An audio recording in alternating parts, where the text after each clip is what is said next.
Hi friends, welcome to the Very Occasional Podcast with Morgan Quaid, now 100% dairy-free, so you won't be charged for any dairy on this podcast. This episode features the astounding Rob Lisle, aka Spedsy, a singer, songwriter, musician, writer, comic artist, and occasional tracksuit bottom wearer. You can find Rob's latest work at psychojanitor.com or track down @Spedsy on social media. Before we get to the show, don't forget to like and subscribe to the podcast, because if I can get the channel to 500 subscribers, my dad's gonna buy me a new BMX.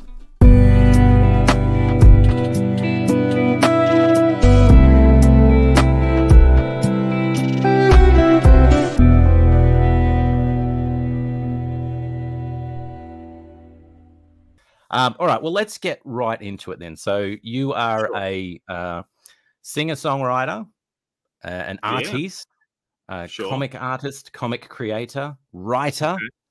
I don't know about dancing. I haven't asked. I don't want to know.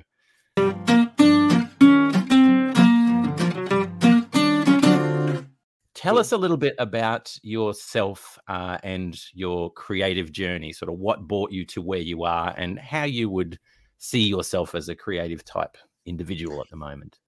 Well, so I actually got asked to do a talk thing on just in this little writers group that I was in a couple, maybe a year ago. And they said, tell us, we want you to do like an hour and a half talk about your journey. So there's an hour and a half version, which I won't give it to you, but I prepared nothing. And it was I went on a bit of a journey myself. Wow.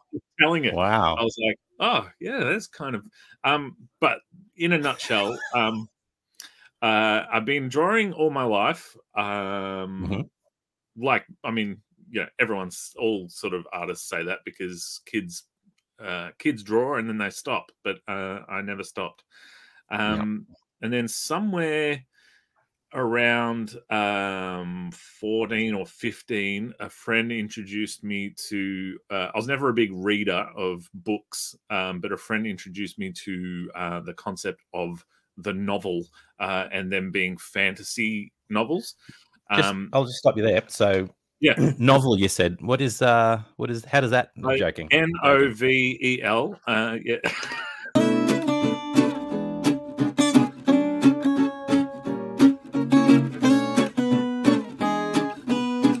So I was introduced to the world of fantasy, medieval, etc., and like will become a common thread is that I saw something I loved, so I needed to do it and copy it. Right. So there was a book called Waylander by David Gemmell, which I absolutely. Oh, wow.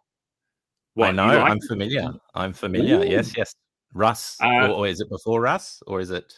It's after Druss. After, yeah, yes. So I didn't read Druss until later in life. I just FYI, sorry, I just called him Russ, didn't I, instead of Druss? Yes. So that shows you how familiar I am with the source material. Sorry, go on. No, and I thought surely I heard it wrong because, like, as far as like medieval hero names. Like, you're sitting around the writer's room, you're like, Russ. What about Russ? Like, short for Russ? Yeah, so basically, I then started scribing my own. It was called Skylander. I wasn't a big Star Wars guy at all, crossed with Waylander. And you know what? When I did it, so I wrote like pages and pages and pages in an exercise book. Didn't even have like a home computer at this time. This is before they were a thing. I get it. Yeah. Yeah. This is like, we had a typewriter actually. I did lots of my early writing on a typewriter. So did I. That's so cool. Anyway, how old are we? I know. We've got to be in our 30s. Continue. Well, so mine was an electric typewriter, so we were bourgeois like that. So wow, it actually did have a backspace, but it used like a whole other ribbon thing that was expensive. So my dad was and like white it out, and then or did it anyway? That's right. Rubbed it. Yeah, or rubbed it. So Yeah. so you had a typewriter that rubbed one out. There you go. Okay. So Dad was often yelling, banging on the door, saying, "Stop rubbing one out," which would be another common thread in my life. Yeah. Very good. Yeah, so you wouldn't go, "Oh, that paragraph doesn't work," and like backspace. It was just to fix up little errors as you found them. Long story short, golly gosh, this is going to be a long podcast. How long we got? How big's the internet? This is the whole podcast. It's called One Question, and that's the new name. Yeah, that's why it's very occasional, because it takes a long time to get to this stuff. Very occasional. The short version of that is, golly gosh, is that I fell in love with writing and telling stories. Right. Yeah. Now, people who have seen me on a show or two know that this is one of my go-to things, that I was a writer, and separate to that, I liked to draw. And I had been introduced to comics, and so I liked drawing sequential artwork of my own brand of superheroes fighting each other and whatever. And it took me a long time to marry the two together. I know that doesn't make sense, because I still was doing some writing of some sort, but it basically was like draw a bunch of punching and then put in some, "Hey, ouch, what are you doing? Don't punch me." Meanwhile, over here, I was trying to be a serious writer, and I discovered grunge, still heavily into it, as you can tell by the flannel. I see. Do you have cargos on, or is that... No, I actually have tracksuit pants, which is another story.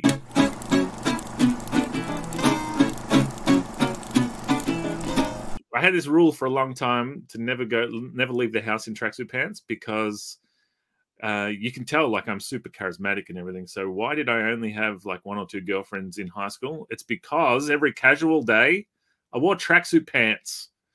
It wasn't until afterwards. So every, like, they'd be like, it's crazy dress day, or it's casual dress day, or it's the formal, or maybe not the formal. Dress up as your superhero. Daggy Dan. So I wore, even through high school, I wore tracksuit pants, and so I blame that for my lack of luck with the ladies. But I have, since COVID and whatever, started picking up the kids maybe in my tracksuit pants. So anyway, you've reverted back to the... You got the girl, you got the kids, now you can just go right back into those tracksuit pants. Yeah, funnily enough, same deal. Not picking up anywhere near as many chicks as I do when I'm in jeans. I hear you. I mean, if you're not interested, that's a good tip. If we look at it the reverse way around, if you don't want any interest from the opposite sex, then just go the tracky ducks everywhere you go. Be seen often in tracksuit pants.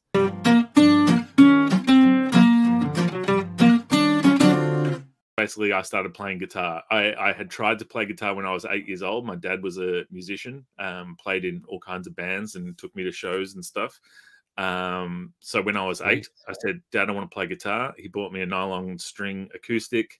Yamaha? I picked it up. I was like, no, it was actually my uncle got it. It was like a student learning cheapy thing. He got it as a deal, like a Valencia or something like that. Yeah, he was a principal at a school, and so it was like, when you buy 20 of them to the student, and you get 21 and get robbed one. No. Yeah, but I picked it up. It was hard, and so I put it down. Yeah. For the longest time too, I would watch like Letterman and stuff, and I was like, I'm going to be on Letterman's couch one day, talking about music, talking about writing or whatever, and I'm going to tell my story. And I quickly learned doing things like this that I cannot, for the life of me, tell my story. If I could write it down, maybe, and then delete paragraphs and rub one out, as we say, but it's a different thing. It's a different skill. But I mean, you look at the actors and such, a lot of them struggle with it as well. It's like a lot of pressure for 5 minutes of a very fake interview in front of a live audience and all that sort of stuff. It's I think just wear something funny.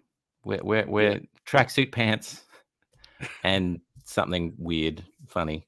Yeah, so I started a band when I was 17, and this will be another through line for my career, if you will, was that I pretty quickly took it very seriously, which scared off band members.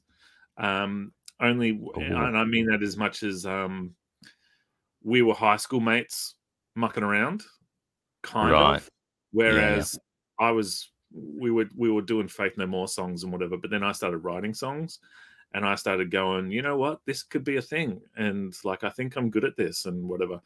And so as I pushed harder, I inadvertently pushed people away.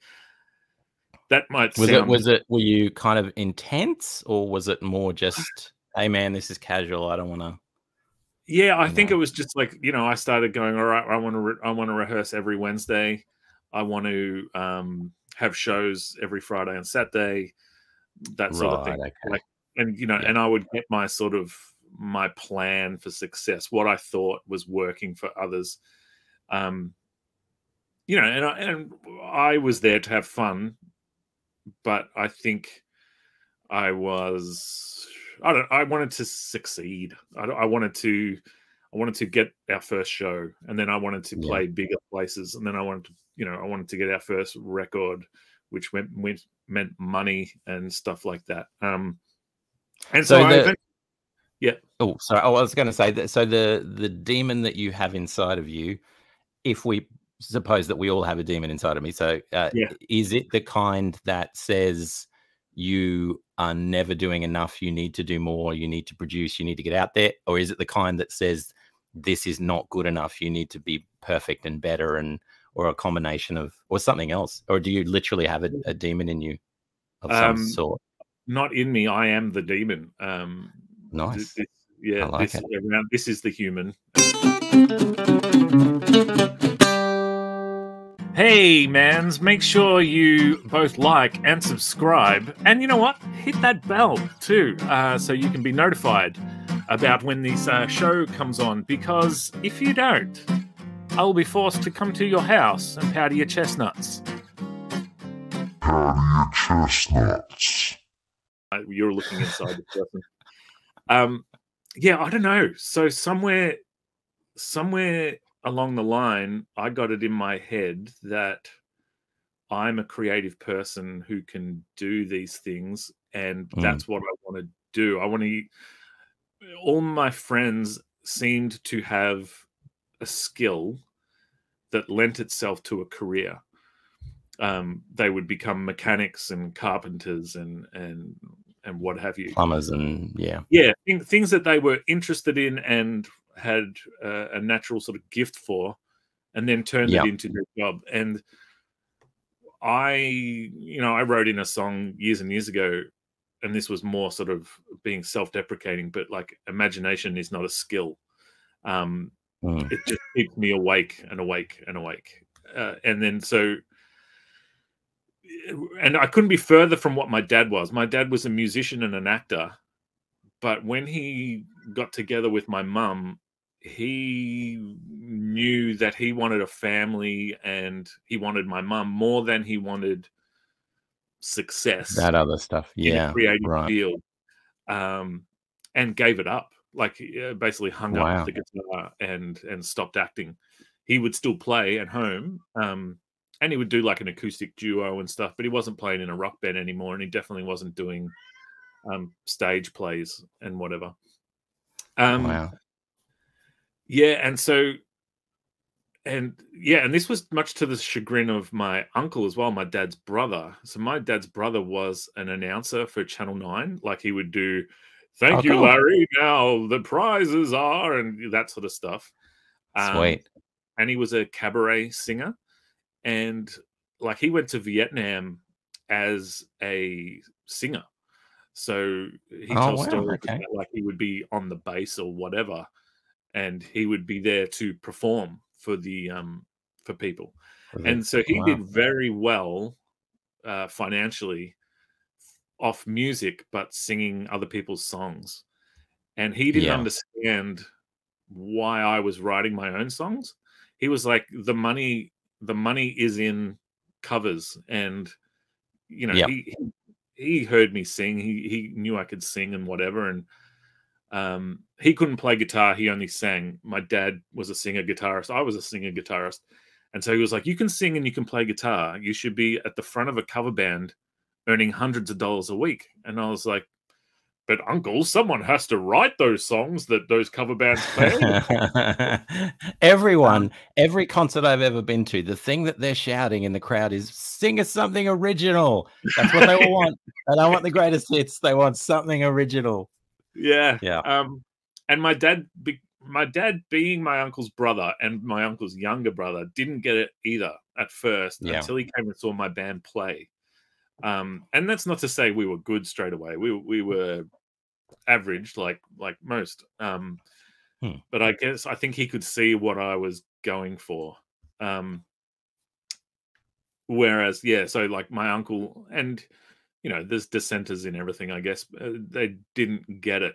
And I mean, I guess I didn't get it. It was just a compulsion that I had to make stuff. But that's a very different, because I completely get that, because so I suppose if you're an artist, it's the difference between commissions versus, or can you do another Spider-Man for me, please? The 500th Spider-Man that you've done, it's the difference between that and I am envisaging a new world and I am populating that world with characters and plot and things. And I want to, it's the difference between looking after someone else's kid and having your own baby.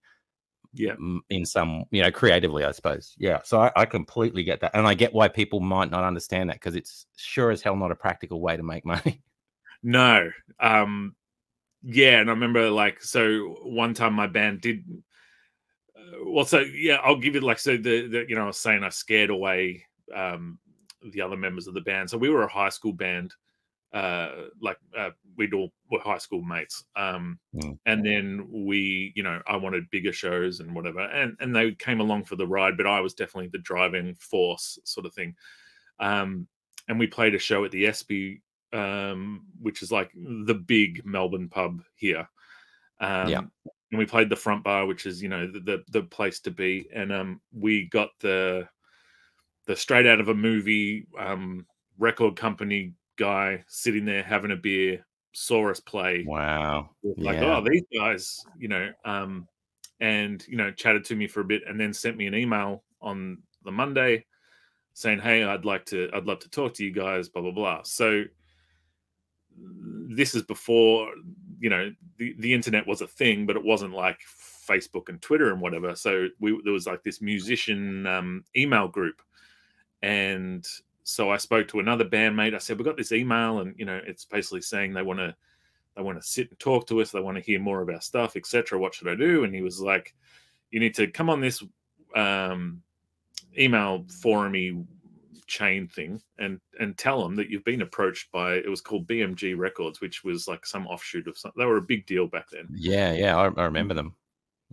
And so basically, and then so the awesome thing is, all these guys have got some record company interest. People came out of the woodwork, the proverbial woodwork. So like we got a manager like straight away off this email chain thing. So many bands wanting to put us on their shows and whatever. And so with the manager came a battle plan, and the battle plan, my sort of push to, all right, this is it, this is our shot, plus the manager saying you need to do this, this, and this, scared two of the other guys away. So it was me and the guitarist and the drummer and the bass player, but the drummer and the bass player got scared off and left. And that was a week before. So we had put a CD out a year earlier, but the idea being that no one it hadn't made any real impact. But now there was this low key buzz. So let's do a CD launch of that same EP, but to the relaunch, real world sort of thing. And so a week before it, the guitarist and the bass player and the drummer left the band. So it was a week until the biggest gig we've ever played, which was in the Gershwin room of the SB.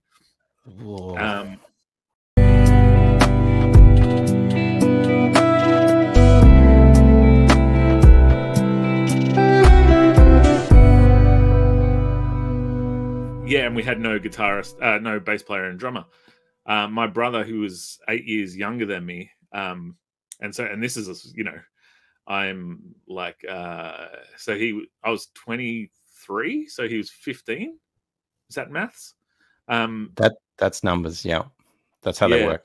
A few of those were numbers, I'm pretty sure. So he had been sort of kicking around with us, like, you know, roadieing to our all ages gigs and whatever. So, and just because he was young and learning guitar and stuff himself, knew all of our songs. So he jumped in to play bass as our sort of like, can you help us audition some drummers? And he was awesome, like straight away. The only problem was he was 15. And we you know, we had a few awkward auditions, but then we got this drummer. His name's Aaron Greasy, we called him. And he was just next level. And suddenly our band went from decent to like, at least like, you know, in terms of tightness and whatever. No, I'm not making a judgment call on my songs and whatever, but like as a band, we were tight as hell. Like pro, loud, yeah. tight, awesome. Yeah. You know, and I remember me and the guitarist were sort of like, all right, so that's clearly the drummer. Like, what are we going to do about the 15-year-old bass player? And so we're like, well, he's nailed all the mustache. Songs. Yeah. Fake mustache. Like, he naturally harmonized with me and stuff because he was my brother. We had the same timbre of our voice and whatever. So we were like, all right, we have a 15-year-old bass player. And so the deal then was, so like we had this Gershon room thing, holds 400 people. It was sold out. That's not just us. There were 4 bands on the list. We were the headliner, but we very strategically got bands to join us that had crowds and whatever. But yeah, so we had my brother, the 15-year-old bass player, hiding behind the amps and whatever. And so he wasn't allowed to mingle or anything. Because we snuck him in, like he was, you know, snuck him in with the gear and snuck him back out with the gear. Wow. Yeah, and then ultimately, like straight out of the movies, the guy from BMG Records left BMG Records, and so with him went any deal that we had. Man, it's just it's like, yeah, you're right. It's right out of film, honestly. Yeah. And so that was a bummer, obviously. And we had such a run too, where like as I say, like, so we got this manager guy who was one of those like sweet talkers who was just like, you know, these guys are the next big thing, you know, they're talking to this guy and this guy about this, so you should record them for free because then that's your name on the record. And then, you know, so we were getting all these sorts of like free passes to do stuff and whatever. It was a really cool time. But then the EP, so then the guy who left BMG ultimately went to Shock Records, and he wasn't in the same position anymore. He wasn't like, I don't know what he was, like head of talent recruitment or something. Now he was whatever he was. And so he got us a distribution deal, which, like, awesome. I would never have dreamt. But we were talking about one of those sign your life away, here's money to make a video. And now we're like, you do everything, and then we'll just put it on store shelves, which, as I say, awesome, super grateful. But it's just like, suddenly everything, I had quit my job because the band was so demanding of time and everything. Yeah. So everything then came out of my pocket to pay for. So you're basically, at that point, you're already back to being a writer / creator, because that's exactly what it is. You do everything, all the risks on you, and then you go to a publisher. Hey, we'll distribute for you. That's wow. And so we did a record. We put it out, went in shops, and you know, the best this is again before Facebook and Twitter. So like we posted letters to every friend, relative we could think of, saying, hey, like, we're not a big deal, but we could be. Maybe we just need help. You know, if you could please go and buy this, like, we'll even give you the money back, but we just need people. Sales. Yeah. We need that demand in JB and whatever. Shit. Yeah, Which and you so would all do on social media now, but you couldn't do it back then. and it would take 2 seconds. But then back then it was like we would sit in a room for hours collating everyone's addresses and everything. It was like a whole looking through the Refidex to find. Yeah, wow. yeah. Now, great uncle Leroy, is he still living in Ballarat? You know, yeah. And then so this is a much longer answer than we planned, but I kind of got in the weeds and I told you it's one question, one answer, one and done. Yeah. So we're on the right track. So the long story short there is that we got a publicist, which costs a lot of money. And a publicist, for those who don't know, is basically someone who has an in at radio stations and TV channels and whatever. And he was awesome to take our stuff and get us into places, but it costs a lot of money for his services, Right. which I just came out of my savings. And so he got us on Channel V at the time, which is a Foxtel music channel. I We remember. were on MTV, on Optus. We were on Rage, and then, but obviously the big one was to get on Triple M or Triple J. Yeah. And straight out of a movie, you couldn't. So Triple M came back and said, "This is too Triple J for us," and Triple J came back and said, "This is too Triple M for us." I was just like, but so didn't we just write like the perfect hit? Like you both can't decide whether it's commercial or is it commercial? You need to go back to Triple J and have like a horn helmet or something on, just weird enough that they're like, oh, this is more our scene, you know. Yeah. Wow, isn't that the worst thing to hear? It's great. We don't want it because it's a bit, you know, not quite what we're looking for. Oh man, that's hard. I to pay for all this, I had started doing a laboring job. The drummer of the band was a carpenter for a company, and so he was like, "Oh, if you need money, like spare money, you can just come and labor on their sites and stuff." And I am not like I have the smoothest hands in the world. That's not my vibe. But I needed dollars, and so I was cleaning bricks and whatever, breaking my back. Yeah, that's rough. Yeah, and I remember I got a phone call from our manager with the Triple M, Triple J news, and I was like, "Oh, well, so what's the plan?" And he goes, "Well, we go ahead with the plan, like, you know, so the next stop we'll do an album, and then we'll go with a single from that, and we'll see how we go with that." And I was like, so a single, so we would have to do like the publicist thing and everything again. And he was like, yeah, but that's to be expected. And I'm just like, all I can see is just all the money. And I was like, and what about recording? Like, you know, you obviously got us a sweet deal for the EP. And he's like, look, I think the cheapest, you know, 16 grand, maybe that's pulling in some favors. And I was just like, I don't even have $16. I can't. And was the symbol on the organization, was it like that shape? Was it triangular? It was the other way around, but then the upside down pyramid. Yeah. Right. Right.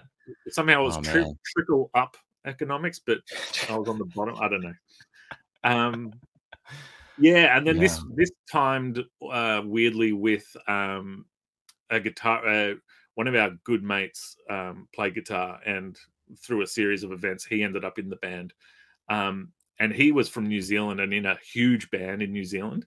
And so he was a bit of a peer of mine, or a bit of a mentor more so. And I was very like, well, come in my band and like, look at this. We're doing all this cool stuff. And then we played a show not long after all that sort of stuff had gone down. We played a show with him. And it was so cool having like one of your best friends in the band. Like now we were this unit of good players and good friends. And he'd come from playing with Shehad and stuff to hundreds and hundreds of people. And then, you know, the first gig he did with us was to support Body Jar. And so there was a heap of people there, and people wanted their CDs signed. And so I was just like, yeah, look at you've gone from one big time to this big time. And then we played a show with these young kids who got us to be the headliner for their CD launch, because our band was called Mighty Boy, and it was like, oh, Mighty Boy brings crowds, so, you know, get Mighty Boy to play headline. So I got Nice. progressively drunk throughout the night, and the place was absolutely packed for the kids because they were fresh out of school and kids love to drink, teenagers. Right.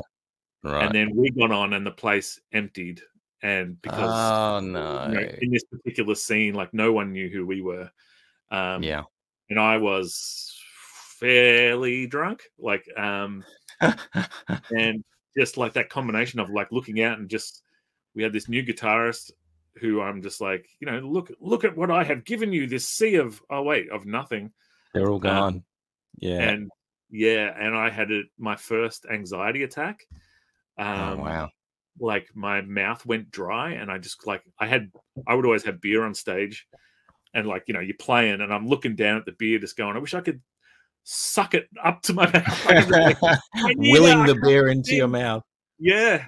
And I remember I went outside after the show and I sat on a bench, and my dad, just a full circle, that thing, my dad was now our biggest fan, sort of thing. Yeah. And he came out and he's like, "What's up?" And I was like, "I don't know, just that sucked." And I've run out of money, and I had met my now wife then too, and I wanted to move out of home and buy a house with her and whatever. And I was like, I think I'm done. I don't that might be it. And we had like a bunch of shows on the calendar, and I just canceled them all because I didn't think I could muster the whatever to do it. And that's I didn't stop playing cold turkey. My brother had started his own band where he was the front man, and it was all his thing. So I played bass with him in that. So I still got to play, but there was no pressure. There was no he knew I was broke. He knew I was the old man in the band, but I had a little bit of experience and whatever, so I could give them some guidance, I guess. And I still got to play, but I didn't have any of the this is my baby and I'm holding it out for you to look at. And so I had dabbled throughout that. We had a message board that was quite active, and I started putting drawings and stuff up on there, and I actually did a Devil's Toilet little comic thing, and I sold it to a few of the people on the message board. And when I sort of this goes back to me trying to make it or whatever. When I reached kind of the end of that path, I started pursuing another one, which meant I started writing novels and drawing and making comics, but that was more a fun thing. But I was definitely writing novels with the idea to hopefully get published. And the huge Sorry, but you've definitely jumped from one lucrative career to another very lucrative career. Yeah, that's whoa. And it couldn't be, but it was what I needed, because I had just come off this thing where you show your art by standing up in front of everybody and having to get three other people in a room every week. All right, well, what about Tuesday at 7:30? And I was starting to get the same feeling of creative satisfaction from just being myself typing. And there's no dependency on other people. You can do it at whatever time that you can, and it's a very solitary, cathartic kind of exercise. That makes sense. Wow. Yeah, that was a 34-minute answer. I think you said, what was your name again or something? Apologies, but I just got I can't remember. I know I was younger when it started. I don't know how much younger, but I'll tell you what, because we've known each other for a little while, not too long, but we've known each other for a little while. What I really like about that is that the majority of it is on the music side, which is fantastic, because it's different to what we normally get from you, because you're known as comic creator, illustrator, that sort of stuff. And I'm really pleased that we're focusing initially, at least, on the music and the writing side, because that's my stuff too, and it's exciting and it's cool. So I am going to do, before we have a quick break, I'm going to do a quick segment called Let's Get Our Heads at the Same Level.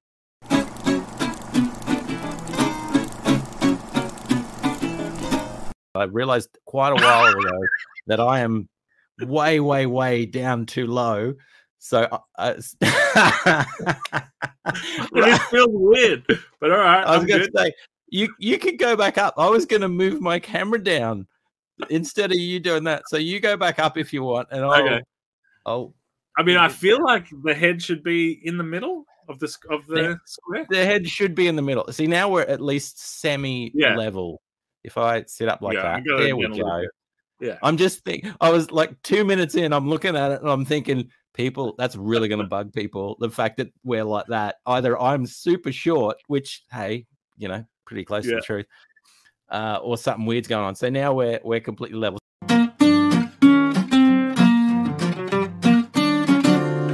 Welcome back to the Very Occasional Podcast. I'm joined still with Mr. Rob Lisle. Spedsy, we've spoken a lot about the music and the journey and kind of a cautionary tale, I suppose, of the ups and downs of life in the entertainment industry. Well, I suppose we've got one more question I'd like to ask, and then we're going to get into some rapid fire stuff, which may make up for the fairly thorough answer for the first question. But I suppose I wanted to ask, because this is something that I think about quite a bit and constantly am talking to myself about, particularly on the writing / success / I'm going to be on late night as an amazing guest sort of vein. How has your view of success, or you doing the thing that you want to do, how has that changed now from when you were a young fella hitting backspace too many times on that typewriter? Yeah, well, so something I'm super mindful of. It took me a long time to realize the pattern, but I move the goalposts continuously. So, not to make it all music again, but like the first time I was in a garage, we're in Daniel Warwick's garage. We were meant to meet, 3 of us, for our first ever band practice. He didn't show up, but his mum still let us use his garage. So me and Andrew Tocknell, Andrew was playing bass, I was playing guitar. We had no idea what we were doing other than bands stand near each other and play. And we were playing different things. And then we both played an A chord at the same time. And it was like, what? Like, it just like, that's what's meant to happen. Music. That just sounded like something. So all I wanted to do from that point was just like play a song. And then I wanted to write songs, and then I wanted to play a show, and then I wanted to play a show at the ESPY, and then I wanted to play a sold out show. And basically, I would get there, but I wouldn't celebrate it because I was like, but that's playing at the Richmond Tavern, you know, outside the bistro. That's not a proper show. Playing at the ESPY is a proper show. Yeah, but playing the front bar, that's not our crowd. That's a crowd that was already there. Yeah, but the Gershwin room, that, you know, and so goalpost, just keep moving it. I can't even remember the question, but how do I? What's your view of success like now, and how is that different to what it used to be? Or is it different, or you know? So this is tricky. So I find that lots of people, lots of my friends, they go to work, they do a good day's work, they come home, and then it's time for video games, TV shows, whatever, and they're fulfilled having done a good day's work. I would go to work and I would come home like my soul had been sucked out of my chest, and now it was time to try and get fulfilled, to try and have some movement in my career, in my real career or whatever. So at a certain point, there have been points where I was like, I feel like I had succeeded in, like, when I first started putting out my novels, Mm. it became easy to do. Like it became fun to do, and it was fulfilling Yeah. because I was, I would write myself into a corner, and then that feeling of when you get out of that corner, when you find So the good. thing, and it's Yeah. just like, holy, it's been right there the whole time.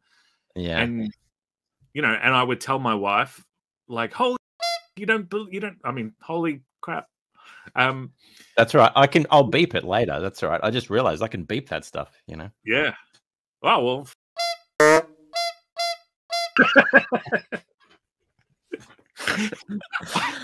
I'll have to beep quite a bit. So success at that time, when a couple of maybe 7 years ago or so, I was really enjoying just writing my books. I had a pretty decent job at the time working. I was a draftsman, but it was my best friend's company, and so my work was in front of a computer, listening to podcasts, then chatting to my best mate, then and then coming home, doing some writing, and then reading some comics. And I felt like, all right, that's it. I think I've achieved a thing. At the same time, I had Devil's Toilet 1 done and on my computer as a exercise in drawing, because I had done comics years and years ago, and my drawing had gotten better over the course of doing 22 pages of sequential art. So I wanted to do that again. And then, people know this part. I've said it a bunch, but I found Reverie Publications. I said, hey, I've got this Devil's Toilet comic. And then it suddenly opened the door to making comics. And now hopefully this doesn't sound too gross, but opportunity after opportunity led to me quitting all my jobs, and I'm now an illustrator full time. That's awesome. So, and like, I am so swamped with work at the moment that I can't see straight, and so I keep going, man, I have to draw this today. But I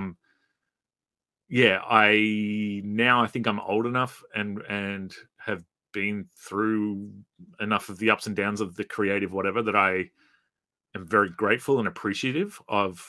And I still have goals that are, and I'm sure ours are very similar. I want to have a book or comic of mine published on a larger scale, like in shops or whatever. Netflix. Sorry. I mean, obviously, but the one that's like, that's a 1 in a million. I'm looking at the 1 in 50,000 ish. Or I don't know. A bit of a baby step before we go to I'm looking at the lofty one, but not the holy moly. But at the same time, I'm well aware that I'm a goalpost mover, and while I have kind of moved, I'm not a footy guy, but I feel like I've moved one of the goalposts, but left one of them. Like, I've kicked the goal, but I'm down to. I'd like to kick a few more, but.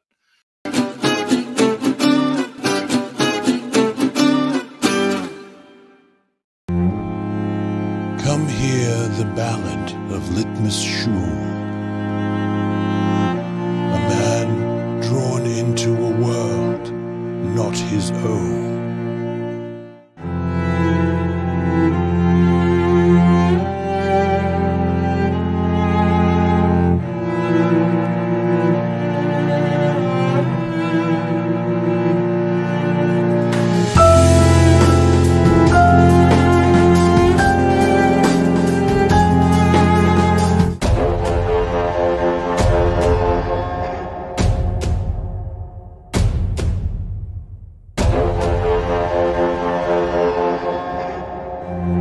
A song of love lost and hope betrayed.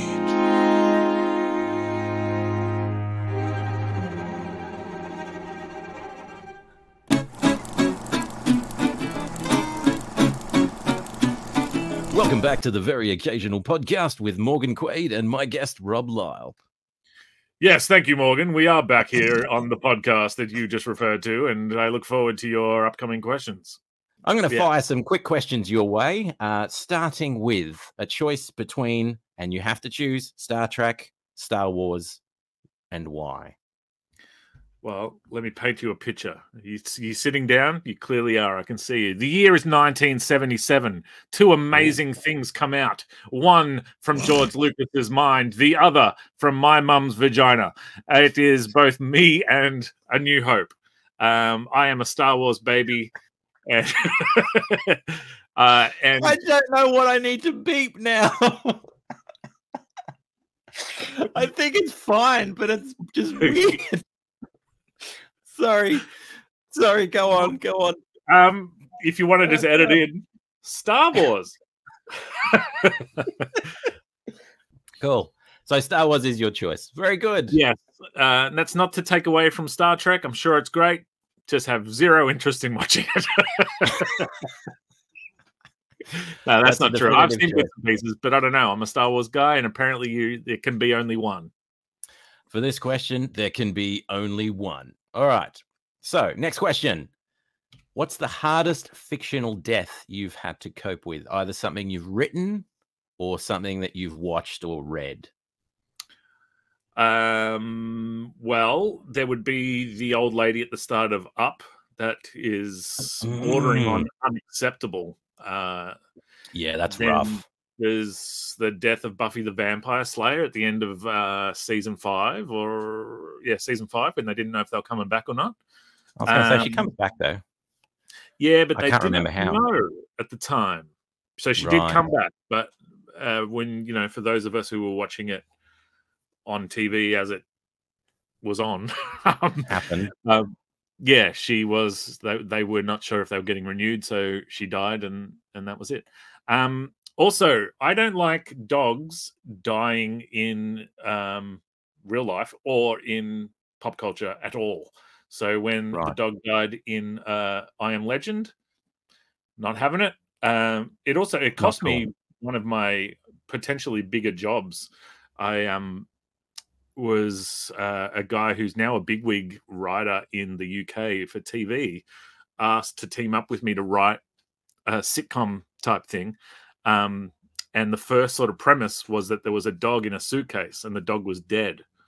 And that all the jokes revolved around the dog being dead. And I pushed really hard I said, I can write all the same jokes in a way where the dog is alive. Yeah. And that project died not long after. And I think it's because I didn't just roll over and show my belly, to keep the metaphor rolling. It died like the proverbial dog in the suitcase, unfortunately. Yeah. Well, there you go. Well, thank you. That's next question. You have one toy that you can pass on to your children. What is that toy? From your childhood, not just you haven't gone out and bought one now. I mean, like a toy you grew up with. Yeah. So I have actually, my kids are 6. I have twins. I have been able to do this. I have handed down to them Voltron, all 5 lions, fully assembled, ready to go. They didn't care. What does it transform into? And I was like, well, it separates into lions and it's a robot. And no, my son did kind of care, but he got over it pretty quick. Voltron was given to me as a kid piecemeal. So it would be like, it was expensive. So it'd be like, here's a lion for your birthday. Here's a lion for Christmas. And, I think I was 42 when I finally got the full robot. The final lion. Yeah. Yeah. Whereas I gave it to my son and daughter as, here's this thing. They weren't super impressed. But I handed down my Nintendo 64, which my son is all about. So success, with every success comes a failure. With every robot, there must also come great responsibility. Yeah, indeed, and learning. Very good. Hey, only the questions are rapid, not the answers. Yeah, I was going to say the rhythm of the rapid fire question answer is a little different than what I'd anticipated, but that's fine. That's fine. I'm still reeling from the wars versus track question. All right. So one tattoo. Imagine you have a clean slate of a body with no blemishes whatsoever. You're allowed to get one tattoo. Not only are you allowed, you have to. It is now the law. It is the year of the future, 2023. So far ahead, we can't even imagine what it looks like. And you have to get a tattoo. What is the one, and it cannot be a family member, one tattoo that you can add to your body, and you have to?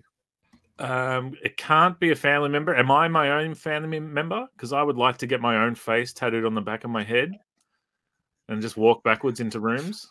But if I can't, you can do that. If I can't do that, then I would get Shane Siddle tattooed on the back of my head. Sizzle from Drink and Draw, because then I would introduce the show with Sizzle, then with me, and I'd have like a whole back and forth. Which would require, I'm imagining, some sort of shaving or something going on, because otherwise no one would see the head. Yeah. You could give him a beard from the back. Yeah, with let the hair. bottom grow. Yeah. Right. There Comb you it go. up into my hat when I'm going to a formal event so no one sees the sizzle of it all. And then, yeah. There you go. You heard it first, Mr. Sizzle. We get to the apocalypse, things are going to get weird.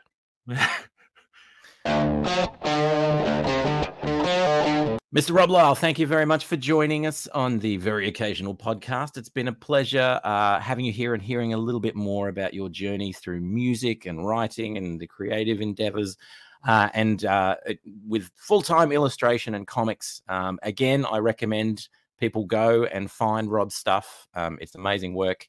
And you have exactly 10 seconds to tell people where they can find your stuff and get in contact and buy to support you as an amazing artist. Hi.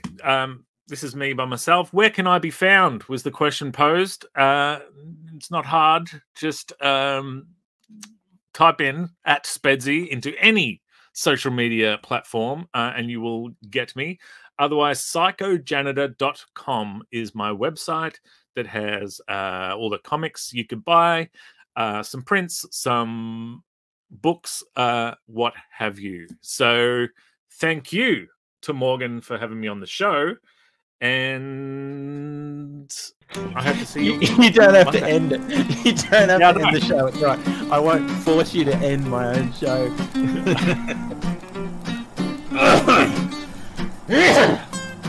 Just really hope the recording works, because I've tested it. Seems to work fine. It's got live on the thing. Seems to be doing it, but we are so good at this. So good. We both got that thing. We don't want empty air. Empty air. We don't want dead air. But now we're talking over the top of each other. That's we need to do it again. Let's do it again. Let's do it again. Okay. Over the top. Over the top. You ready? 1, 2. The eye. You just did the eye. I thought it would really mess people up just to have different things on at different times. Different. It's all different. Yeah, it's all really weird. So the continuity is all knocked off. And all right. Yeah, you thought of it half an hour ago, and you're like, "Oh, as soon as we finish the question, I'll." That's right. As soon as I was talking, holy crap! I was tempted to just keep prodding you and just see if we can get like through a whole hour, and then it would be one and done. We are done. Well, thank you very much, Mr. Rob. Nope. Thank you very much, Mr. Rob. Thank you very much.